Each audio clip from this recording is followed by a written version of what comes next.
Yeah, hey, I saw that property over on Road Street. Looks like you pulled it off the market the end of December, but it officially expired with your agent yesterday. And I Correct. was just kind of calling to see, man, first off, before I I even want to ask put you it the back question, on in March. I want to put it back on in March. well, let me tell you something. That is an Hmm. amazing transformation. I looked at the photos when you bought it.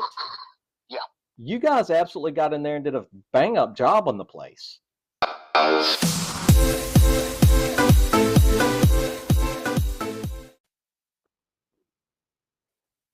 All right, we are back for another episode of cold calling. In this particular case, it's going to be an expired property. One property expired off the market this morning in my area. It is February 6th. Today is February 6th, 2025. And we've got one property in my area that expired off the market. It was 399,000. So it's a little bit above the midpoint in my market, but it's kind of, as far as, and this is all that matters, is the mindset for our prospects. As far as the prospect goes, it's kind of an old expired because they pulled it off the market. They withdrew it from the market back 2 months ago, December 29th. So just before the end of the year, they withdrew it from the market.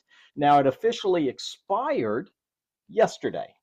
So the agreement with the agent, between the agent and the seller, officially expired. But the seller, a lot of times, does not make that distinction. They're thinking their property has been off of the market for 2 months now. Now, is this a case where they pulled it off the market so that they can relist in the spring? Well, now's the perfect time. First week of February, now's the perfect time to be reaching out to them to have this conversation, that kind of thing. This is kind of an interesting house for a couple of reasons. Um, the photography is garbage. And we see this with expired properties all the time. They go with the agent that, well, let's see. Let's see if this is the agent that sold them the house. No. So they went with this particular agent. Who knows why?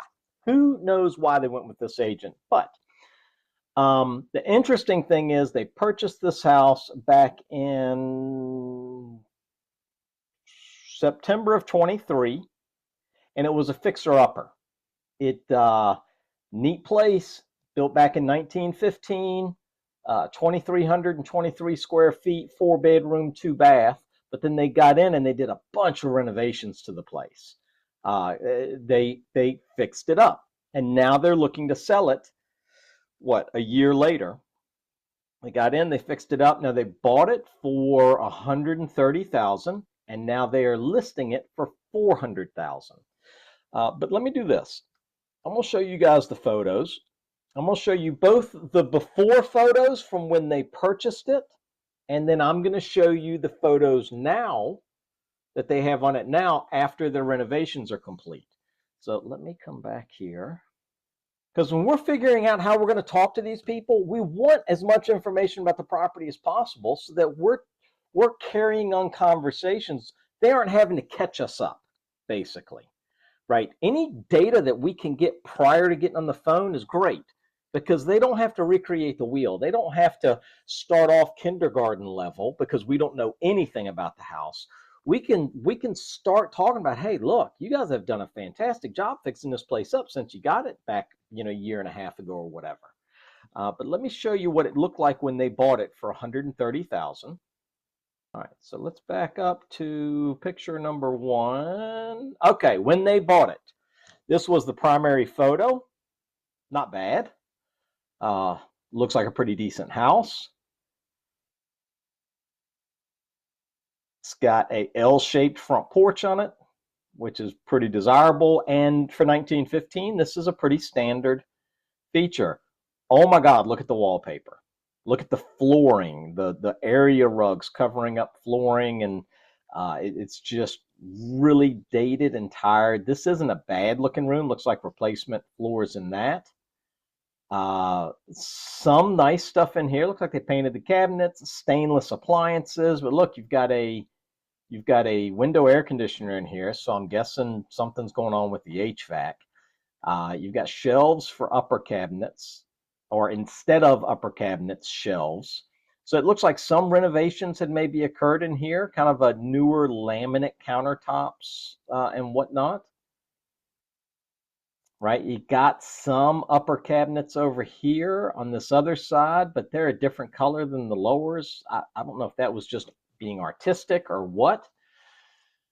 Uh, so not a bad room, not a bad room. Oh my goodness. So this is the laundry room, and you can see project started, project not completed. But you can tell it's a laundry room based on this pipe going out of the wall. The staircase is okay. So craftsmanship wise, fantastic. I love these craftsman homes and the attention to detail that went into them. Upkeep wise, a bit tired. This room is just bare studs, not finished. It needs everything done to it. So you can see why they got such a good deal on this place. 130,000 was a great buy for what they were getting. Looks like some renovations may be done in this bathroom. In need of full renovation in this room. You got a drop ceiling and paneling and the worst looking carpet or whatever this is. Yeah, and then the walk-up attic. Nice attic space. Look at that. You could almost turn that into more living space up here in some form or fashion, depending on how tall this is. I believe this is going to be full height. That's why they have these going across here. That's pretty cool. All right, so now let's switch gears and look at what it looks like now. All right, so here we have the primary photo. And guys, I've looked through these photos, so I already know. This is a cell phone photo, and it's not a very good one because you've cropped in so far on the house that you've chopped off part of the front porch, you've chopped off part of the roof. It's at a weird kind of upward angle, so all of your horizontals are not horizontal, all your verticals are not vertical. Everything is cockeyed, other than maybe the steps right in the foreground. But it looks like a fun house. It looks like the house is bending off to the side. Bad primary photo. You must, even if you're going to do your own photography, right, take the time to bracket the shot, to get the shot set up so that you're capturing the whole house. It doesn't have to be the whole house from a mile away, but just back up enough where you're capturing the whole house in the image, and then make sure the image is straight, because you hurt people's brains when they look at this. This will turn somebody off. Look, the door is sitting off at an angle. It's not good. Now, this obviously is a cell phone held this way. It's not even held sideways, so you can see more of this front porch. You don't get any indication that this is a great, big, huge L-shaped front porch. You get nothing. You get a look across the street at trees and maybe a house sort of peeking out from underneath the growth, the vegetative growth. Bad photography. Here we are again. Okay, but every shot from here on, that first shot, I don't know if they took the shot like this and then they cropped it or what they did. Maybe they went sideways with the phone for that first shot, the primary photo. But every shot after that is shot just like this, which means this agent didn't even take the time to go around and try to make it look wide angle or like a real photographer did it. This agent just walked around and snapped photos with their phone and said, that's good enough. And this is absolutely not good enough. Now, here we are. You can't even see the whole staircase. This staircase goes up to this little short landing, goes up to another landing, and then comes back towards you to go to the upstairs. If this agent had turned their phone sideways, you could have captured the whole staircase. Remember, this was brown and green. It was green handrails and brown stair treads. They came in here, they stained it all black. They've got it all nice and shiny. They got rid of all of this wallpaper that was in this entryway area, right? But you can't see, this doesn't tell you anything about this home. Poor, poor photography. Again, you get a portion of the staircase. These floors look beautiful. Now, I'm not a huge fan of black floors, but it looks better than it did before, right? And we're doing the same thing again here. What in the world? So you got this photo, then you got this photo, then you've duplicated it. This is the exact same photo a second time. Then you've got this photo of one of the bedrooms, I'm thinking. Well, it's a front room. I want to say this is the front porch that we're seeing out of the window. But we didn't even walk all the way in the bedroom to take this photo. I'm so confused. This agent, I looked the agent up. This agent has been an agent longer than I have. Long time. Sells properties. How is this acceptable on a $400,000 house? It defies all logic. It truly does. Again, here we are. So we've stained all the hardwood floors black in this house. We've I don't know if we sanded them or if we just stained them and then clear coated them, but they're all nice and shiny. They all look finished.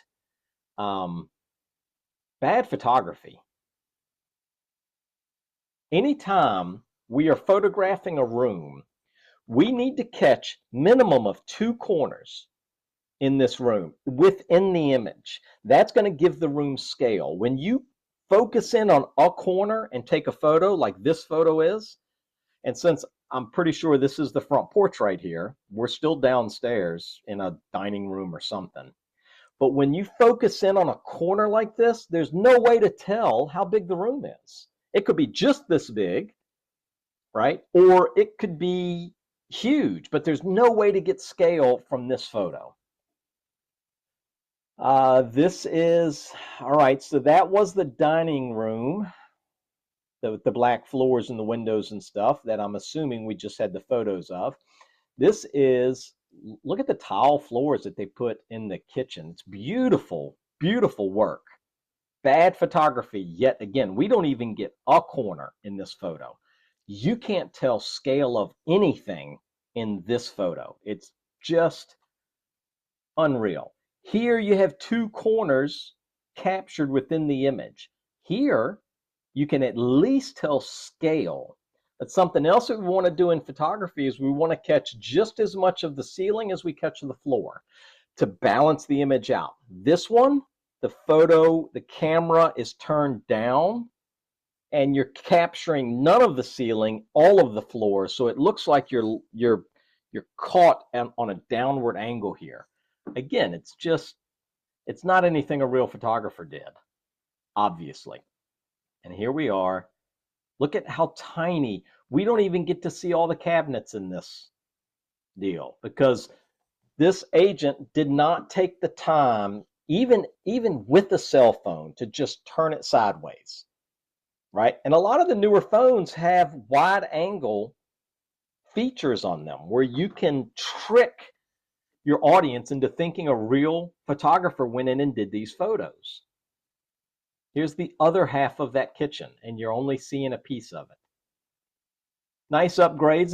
They got rid of the laminate countertops and they put in butcher block countertops. They made all of the cabinets match, right, with a much nicer color, I think. So the homeowner did a great job on this house upgrading it. If you remember, this was that unfinished room. They had started putting the wood on this wall, had no sheetrock on these walls, had nothing on the floors. But again, we're focusing in on one corner here. We can't see the whole room. We can't see enough of the room to even tell scale. The photography is shockingly bad on this place. I'm not going to talk about each photo anymore because we kind of get the hint here. Bad, bad, and bad as you go along. Here is that unfinished room. So you can see the dryer vent down here. There's a doorway here. So I'm going to assume this is the back door. So this is like a mud room as you come in the back door. It's hard to tell anything about the room because you don't even catch the whole door. You've got a piece of one corner in it. Don't do photography like this. This is pathetic photography. And that's almost a better primary photo than the one that they've got. And it still has the image cut off here. All right. So let's get off of that. I know I talked about that a lot, but see, these are the things that I'm looking at. I want you guys to kind of absorb where I'm going with this so you know when I'm having this conversation why I'm talking about what I'm talking about. So let's see here. Let me pull, and always have your listing up in front of you. Right? If you're going to call expireds, have the listing up, have the description up. Historical meets new, must see, built in the early 1900s. This home has been amazingly updated, but the owners took great care to make sure the original charm was not lost. Gorgeous hardwood floors, beautiful kitchen, modern bathrooms, newly installed HVAC are just a few of the features. The third floor has been partially finished and is waiting for the new owners to add their finishing touches. This lovely home is just waiting for a family to decorate it for the holidays. I don't hate the description. It's not long enough. It doesn't go into enough. There were no photos of the partially finished attic space upstairs. I would almost, I don't know if I would do before and after shots to show how far this property has come. I'd have to think on that a little bit, but there's so much it could have been done with this that was not. So we're going to be looking to speak with Paul. Is it Paul? Let me see. Paul or Rebecca? I love making these calls. You never know what you're going to get into.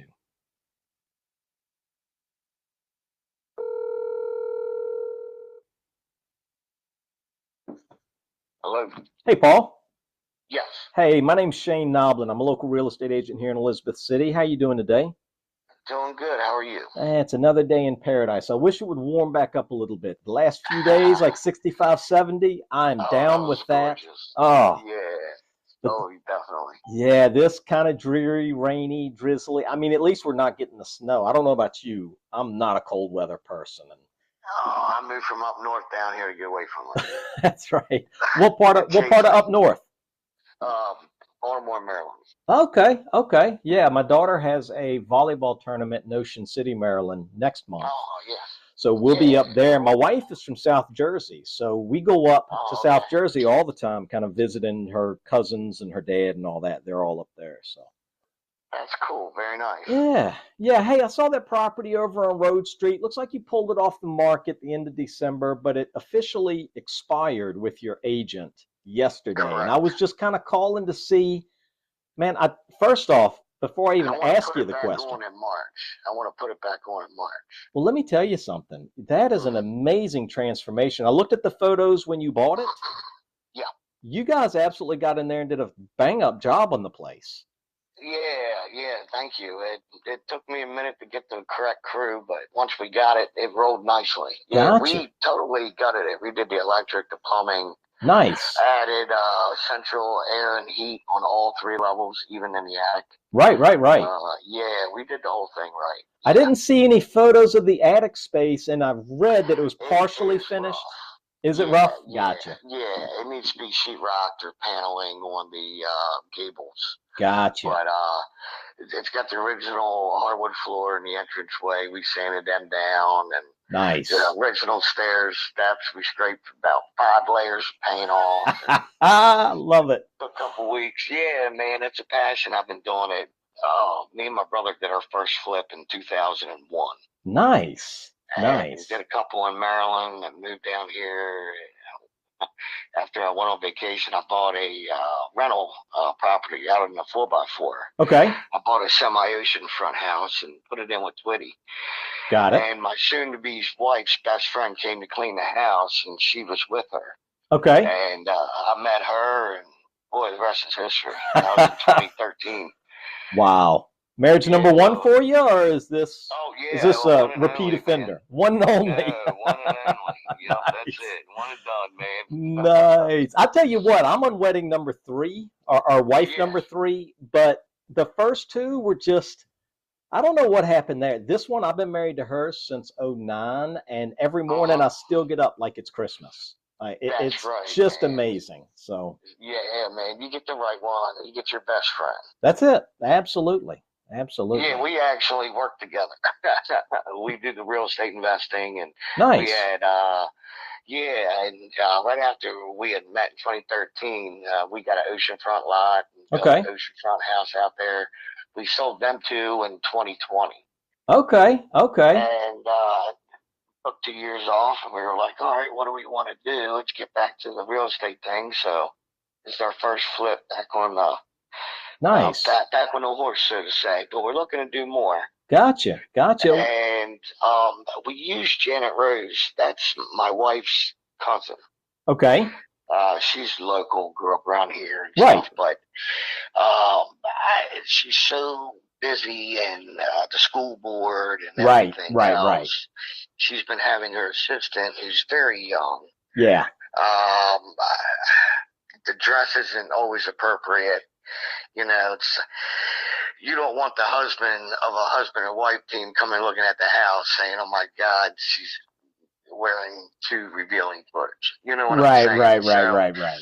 so, and then the number of days on the market, we were like, let's not, let's take off a couple months Yeah. Yeah. and let's refile with someone else.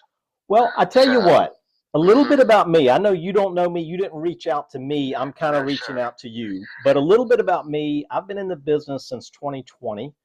I got my real estate license in. Before that, I was a custom home builder in Virginia. I did that for 20 years. So I've been in the industry a long time. Now, 20 years I was building them and then, having real estate agents sell them for me, but it's the same industry. And now Right. in the last 5 years at this point, I've been selling them. But I typically, we have 1,000 agents in our MLS.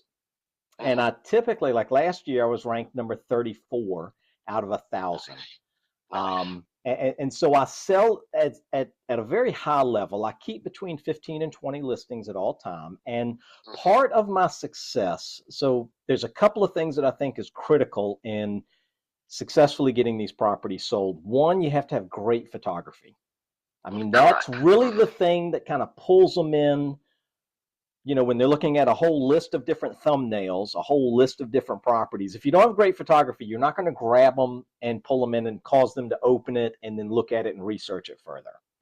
You have to be able to tell a good story, right? Because this is a great story going from what it was before to what it is now. And I don't know that I would have done my photography like before or after, but it would certainly be when an agent reaches out to me to set up a showing. She would be getting a data sheet that shows all of the renovations you guys did, a photo album showing the before and the after and how amazing it looks now compared to what it looked like when you guys got it. And all of this stuff. You would want to do your level best to make the house famous, right? So it would go on the different sites like the oldhomes.com and countryliving.com, the ones where they're looking at the 1915 home and going, holy crap, that place, you can move right into it today. And you've still got the original woodwork, the original wood floors, like so much of the original charm is still left in that home. Nobody's building staircases like those anymore. No, exactly. You know what I'm saying? And porches like that too. We actually replaced all the columns. Now they're not the 24-inch round ones, but we were able to get the 18-inch. Nice. So we replaced them, to try and mimic the original construction of the property. Right. Yeah. Yes. Exactly. To keep the character. Yeah. And then I'm part of EXP Realty. We're the third largest brokerage in the world. We're only behind Keller Williams and Anywhere. Now, Anywhere is about 20 different brokerages that are all combined, like Southern Home and Gardens, Sotheby's. There's a bunch of small brokerages that all kind of combined under this one billionaire, and they're Anywhere. But even though we're third out of all the brokerages in the world, we are first on number of sales. So we have 90,000 agents. I think last time I checked, Keller Williams has around 150,000 agents. even though we're almost half of what they have as far as agent count, we sell more homes year in and year out than they do. So we operate at a Nice. very high level. And something that I do that, might not be completely unique, but I think it is a little bit. I send a lot of my marketing to New York, New Jersey, Pennsylvania, and Massachusetts. The reason I do that is because Mm-hmm. we end up with a lot of people from up there that are selling and they're coming down here. And they might not know Yep. Yep. Elizabeth City, but if I've got an agent, let's say in upstate New York, that Mm-hmm. is selling a house, he's got a client and he's selling a house for him. And that client says, hey, I want to move to the Carolinas, but I'm not sure where. What can you tell me? Mm-hmm. My Mm-hmm. listing will get slid in front of him along with any other Carolina listings that, might fit the bill. And what ends up happening a lot of times is that person in upstate New York, they aren't searching Elizabeth City, but they see this house and they go, holy cow, 399. Uh, Yep. that's a steal because you get so much for your house up there, and here you get a lot of Square foot. house Yep. for your money, right? So Correct. the deals are better down here. So about 30% of my listings every year, I end up bringing the buyer myself to the table through this marketing push that I do, up Mm-hmm. top somewhere. Not that I Mm-hmm. don't push marketing out around here locally. I do. It goes out to everybody in this area. I've got a That's database smart. that I market to, but a lot of Mm-hmm. my attention is spent on other areas because a lot of times locals might not want to pay $400,000 for a house in Elizabeth City. Somebody Mm-hmm. moving in from out of town is like, heck, you That's a can't get deal. that house for under $1 million in New York. So Right. that's one Exactly. heck of a Yeah. deal, and a lot of times they're coming down with cash money. So it just makes everything easier. Yes. All of my homes get drone photography. I think that's important. It doesn't matter Nice. that this is in the city. You still, from 400 feet up and half a mile back, you get an overview of how close you are to the water, how close you are to Yes. amenities Uh-huh. downtown, that kind of thing. I'm Oh able to yeah. do Mm-hmm. that because I went out and got my FAA pilot's license to fly drones commercially. So I don't Oh, have to nice. pay somebody to come out and do drone photography for me. I do it all Wow. myself. Wow. Then I also Impressive. have a $4,000 camera that I went out and bought because I was not happy with the photographers in the area and the quality they were bringing to Wow. the table. So I bought a $4,000 camera. I went and took some online courses to learn how to do it. I'm really a self Wow. starter. And now I have control over the quality that goes out. And the shame is that piece of it is lost on so many agents, especially in this area, because I see all the time where they walk in with a cell phone, they Yep. snap a dozen photos with a Yep. cell phone and then throw it on there and go, well, that's good enough. Absolutely not. I mean, in a Right. case like Yes. this, let's Mm-hmm. say that agent's Mm-hmm. commission is 2.5%. It's a $400,000 house. That means they're going to get a commission for 10 grand. If if you're going to get a commission for 10 grand and you can't spend $200 on a photographer, you're in the wrong business. You aren't Yeah. taking this Yeah. serious. Yeah. It takes money to make money. It does. It The does. And it's not nicer it like it's that looks. much money. You know what I'm saying? Yeah. So, Yeah. It's an initial cost. Over right. time, it's just going to be liquid in your pocket. Right, right. Yep. Otherwise, it sits on the market. Let's see, how long did this sit on the market? Oh. 129 Yeah. days, and it doesn't Yep. sell. Yep. And then you're not making any Yep. money on it. And now, someone like myself, see, the only thing I sell are expired properties where the other agent was not able to give their client a big win, and for sale Okay. by owner properties where they're not able to find a buyer on their own. In both of Okay. those cases, the property's already stigmatized when they get to me. They've already been on the market for a period of time, and now Right. every buyer's agent out there is going to go, well, why didn't it sell? What's wrong with it? Why has it been sitting on the market? I've got to Mm-hmm. overcome that. And the way that I do it, great photography, great description, bring in people from out of state where I can. These people are already in love with the property before they even see it because of Right. that great Right. photography and great description and all that stuff. It's kind of like beer goggles. Yeah, I got you. you know Yeah. so the more we can get Nice. them with great beer goggles on, the better chance we have of them coming in and going, well, I don't like this, but I tell you what, everything else about it, I mean, I'm already in love with the house. Let's put in an offer. Right. Okay. So Yeah. when's Yeah. a good time Yeah. we could get together? I'd love to see the place in person and meet you. Let's see here. We're gonna be over there today, but we're gonna be going to her mom's. So let's see here. Let me check my calendar. Okay. All right. Because I'm pretty wide open Friday. I've got a tournament Saturday with my daughter, but then I'm wide open Sunday afternoon, Monday, Tuesday, whatever next week. And you know what? Let's do it Monday. Let's do it Monday. What time Monday works for you? Let's do it around, let's see here.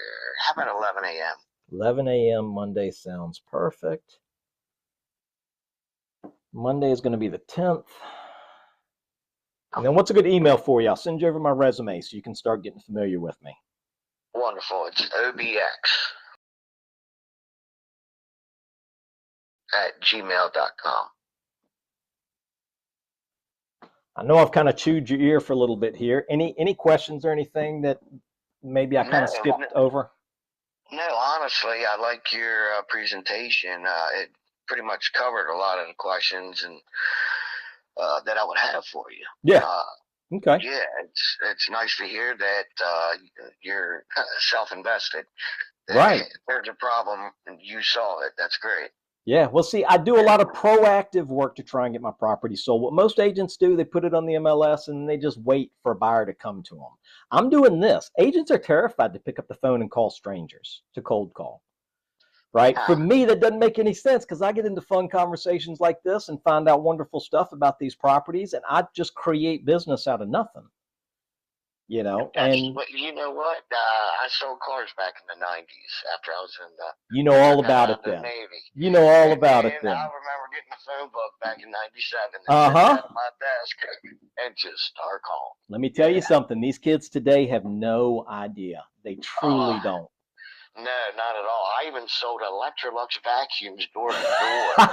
I love it. At one point in time in my life, I'm a salesman at heart. Love it. Let me tell you, yeah. So I'm speaking your language then, huh? Oh yeah, man, definitely. It's nice to see somebody took the bull by the horns rather than, I'm just going to hire someone out. Well, I'm going to learn it. I'm going to do it. Right. I like that. Nice. Like that. Awesome, man. Well, I'm looking forward to meeting you. Same here, Paul. I can't wait. Awesome, sir. Yeah, you have a good one, and I'll see you soon. All right, brother. Sounds good. Yes, sir. Bye-bye. All right, we'll see you. Guys, I say this all the time. I know I do, and I know it sounds like a broken record. I got up this morning, I got one expired listing, and that expired was withdrawn 2 months ago. I jump on the phone and look at the conversation. We can all do this. We can get on there. We can brag a little bit about ourselves. We can talk a little bit about how we list properties and the things that we do that might be a little different from other agents, right? We can create rapport. He's up in Maryland. My daughter has a volleyball tournament in Ocean City, Maryland next month. So we can say, like, why not? Hey, well, I'm going to be up in that neck of the woods next month. Now, he lives down here now, but, we can build these little pockets of rapport. Wow, all of a sudden got a burp. We can build these little pockets of rapport within the conversation, right, and get them familiar with us a little bit.